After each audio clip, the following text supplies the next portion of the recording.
Welcome to SimTour Project Episode 6, Ultra Expensive Edition. All of these setups are out of my budget. That's all I have to say. All of these setups are insanely cool, so make sure to comment down below which one is your favorite. And real quick before we get started, close to 90% of my viewers are not subscribed, so if you enjoyed this video and want to see more, hit the subscribe button and press the like button as it massively helps my channel grow. And with that being said, let's get into it.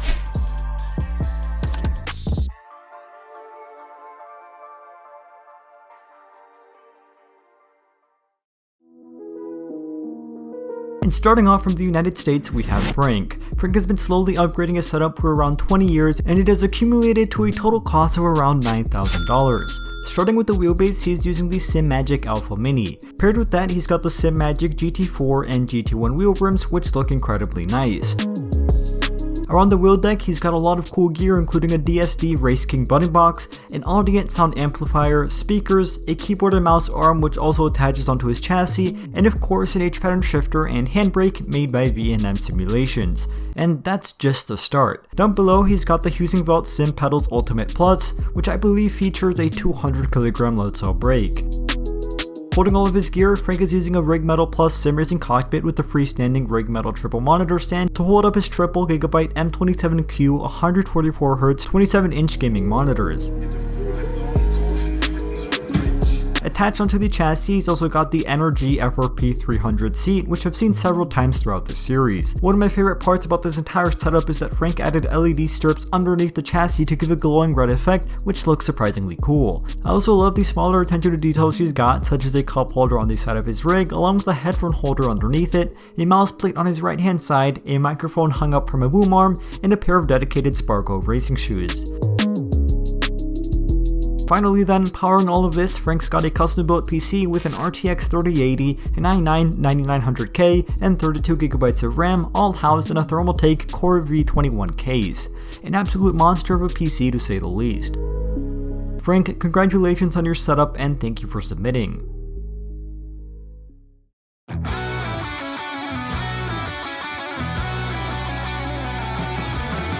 Moving on with another pristine setup, we have Nate. He's a 37-year-old from the United States, and after around 3 years of upgrading, his setup has cost him around $4,000. To my surprise, he's actually using a cockpit he built and designed himself out of wood, and considering that it's holding up a ton of very capable sim racing gear, he clearly knew what he was doing. On his wooden rig, he's attached a Bride Stratia 2 fiberglass racing seat with a ton of cool customization on the back.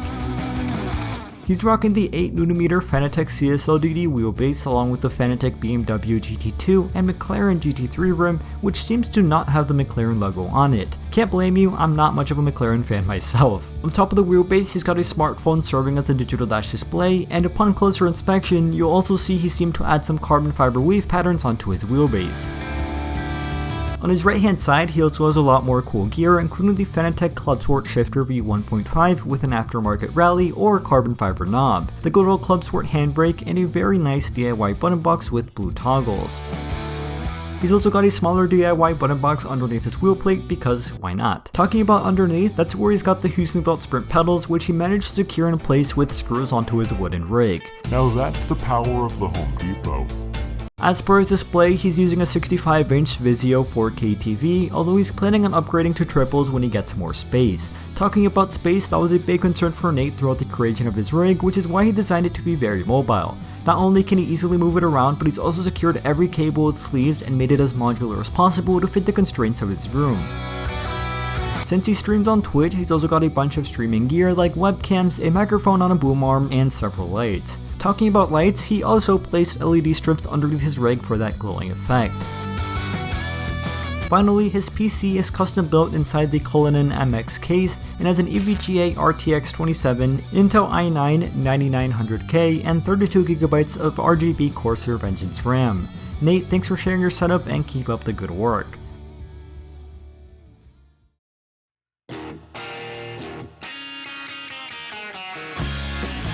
Joe is up next with a perfect example of a compact single monitor setup. Joe's a 37-year-old software engineer from the United States, and his setup has an estimated cost of around $4,400. Starting off, he's using the Rig Metal Plus chassis to hold everything up alongside the Energy FRP 301 seat. As per his wheelbase, that would be the Simagic Alpha Mini paired with the suede Simagic GT1 wheel. To the left of that, he's got a DIY button box he made himself with a no-name AliExpress shifter on the right hand side. Then down below he's got the Houston Belt Sprint pedals, which look very nice paired with the carbon fiber base. One of the coolest things about this setup is how Joe managed to hook up his display onto it. To do that, he's using an Ergotron arm which holds up his 34-inch 144Hz gigabytes, 34-inch 144Hz gigabyte 140 which holds his 34-inch 144Hz gigabyte 1440p monitor.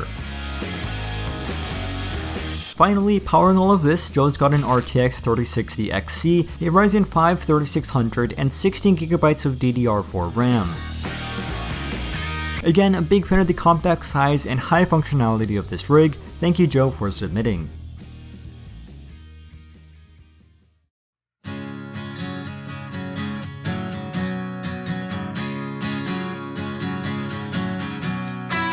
And moving on to one of my all-time favorite submissions, we have Fabian, or Fabian, I'm not really sure. He's a 27-year-old from Austria, and it's taken him around 2 years to put all of this together. You also know it cost him a lot of money when he doesn't include a price estimate and instead writes, too much.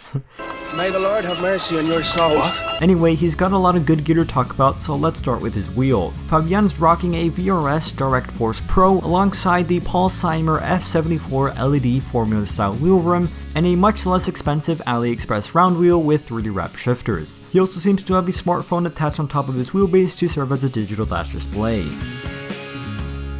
Next to that, you probably noticed the emergency on-off button, which I'll talk more about in a minute. On his right hand side, he's got a DIY button box with the same AliExpress H-pattern shifter the previous submission had.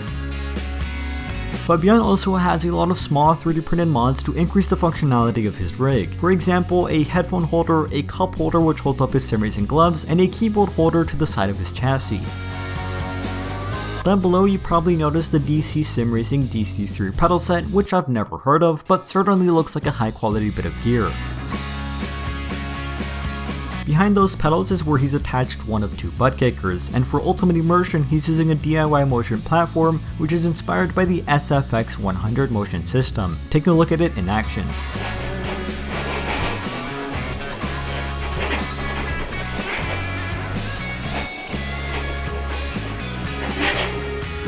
By now you're probably wondering what cockpit he's using. Well, he's using a custom-made aluminum profile rig with a B Marco Cobra 2 bucket seat attached. As per the display, it's the incredible 49-inch Samsung Odyssey G9 Super Ultra-Wide monitor, which is actually not attached onto the chassis. Rather, it's wall-mounted using a retractable monitor arm, which is crazy to think about considering the size and weight of this monitor. But there's actually a really good reason for this.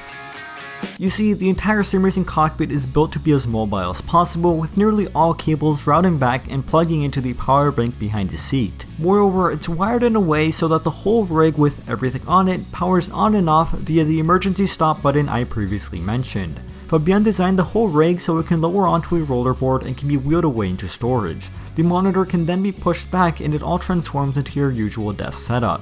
And if all of that wasn't enough, I'm yet to talk about his PC, which houses an RTX 3080, a Ryzen 5 5600X, and 32GB of RAM, all housed in a Lian Li dynamic tempered glass case.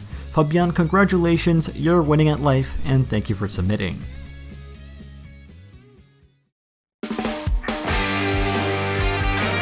And finishing off the episode, we have Chris, a 32-year-old from Germany who has spent an estimated, get this, $25,000 on his setup. Unfortunately, half of the photos he sent in are blurry, but considering he has a nice rig, I'll let it slide this time. Starting off, he's got an enclosed setup he DIY'd himself from PVC pipes and Alcantara. This is definitely giving me some ideas. Anyways, as per the rest of his gear, let's start with the wheelbase. Chris is rocking the SimHQ 2 Ultimate with a plethora of wheel rims attached onto it. Those are the, here we go, turn racing steering wheel with an Turn racing wheel with an STD20 WD wired button box, OMP GT rim, deep dish OMP wheel with an RD22WS Riley button box, and the Precision Sim Engineering LM Pro rim. I'm not gonna lie, I originally doubted the price estimate Chris gave me, but after looking up some of the prices of these wheels, I certainly do not anymore. Alongside the wheelbase, he's also got a ton of other gear worth mentioning, including a Morbidtech BB1 and Sim Racing for You USB button box, an Elgato Stream Deck being held up by a Sim Core mount, and several digital dash units from Precision Sim Engineering and Grid Engineering. Adding to that, he's got a Dentsu flag indicator as well as the Apex Sim Racing traction lights. The power consumption goes crazy at his house. As per his shifter, that would be the PSL Sequential Shifter V2 paired with the Huizenveld handbrake right next to it. Talking about Huizenveld, he's not using their pedals, instead he's using the Sim Racing Pro GT pedal set with the blue anodized pedal faces. These probably cost more than your monthly mortgage. Holding everything up, Chris is using a DIY 4080 aluminum profile cockpit with a GT Omega seat attached. His SimLab triple monitor stand holds up a 49-inch super ultra-wide display in the middle paired with two 27-inch gaming monitors on either side. No idea how he managed to mount or even configure this in game, but he did. Finally, the PC powering all of this features an RTX 2070, Intel 7800, and 16GB of RAM. Chris, congratulations and thank you for sharing your rig with us. And just like that, this wraps up episode 6 of SimTour Project. Make sure to comment down below which setup is your favorite, and if you enjoyed this video and want to see more, make sure to press the like button and subscribe to stay tuned. And with all that being said, thank you all for watching, stay safe, have a fantastic rest of your day.